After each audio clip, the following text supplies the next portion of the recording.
You are infinitely loved by an infinite God. Everyone you love is infinitely loved by an infinite God, way more than you could ever love them. And everyone you hate is infinitely loved by an infinite God, way more powerfully than you could ever hate them.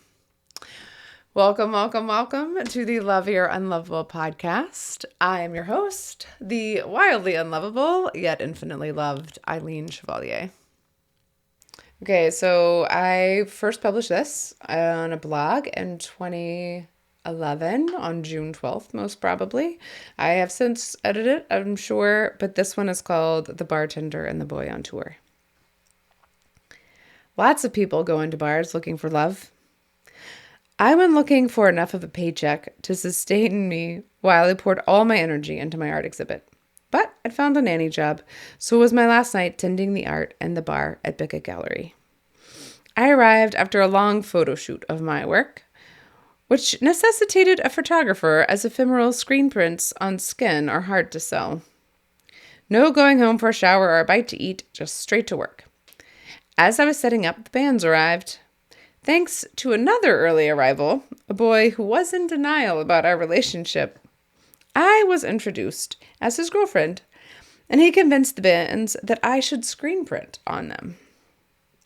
In fact, I had previously screen printed at a show for one of my friends, in essence, giving his fans temporary tattoos of his band's logo.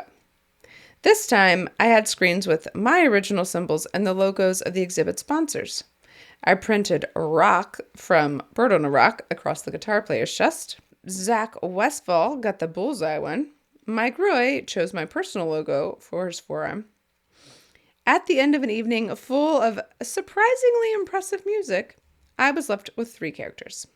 The door guy, a mustached man, and Mike Roy, still wearing my screen print.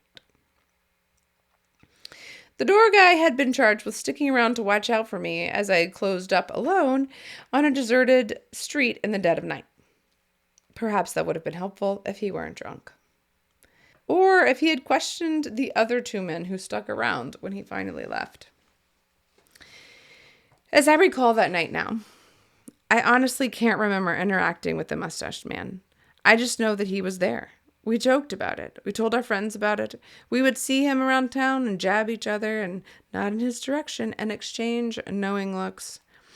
There's the guy that went to the dumpster with us. Yes, the dumpster. Mike, like many an appreciative musician, had given me a copy of his CD after the show.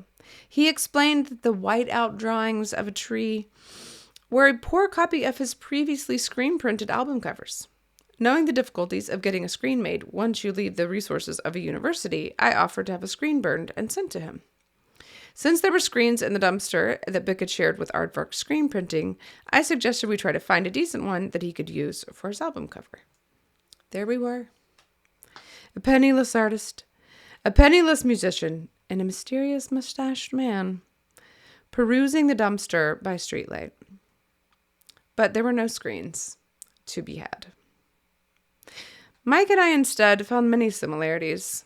That's all we found, really, for weeks. Similarities. We kept talking and they kept coming up. We had similar pasts, we had similar tastes in food, we had similar philosophies of life, why we were here, what's worth working for, and why we should never date. Not all of that came up the first night. The moon did, though. We saw it rise, big and bright over the trees, and the sun, too, began to rise. The 2 of us, exhausted from a happily sleepless night, said goodbye. I exchanged my phone number for a kiss on my hand and a babbled hope that this night might change the course of our lives.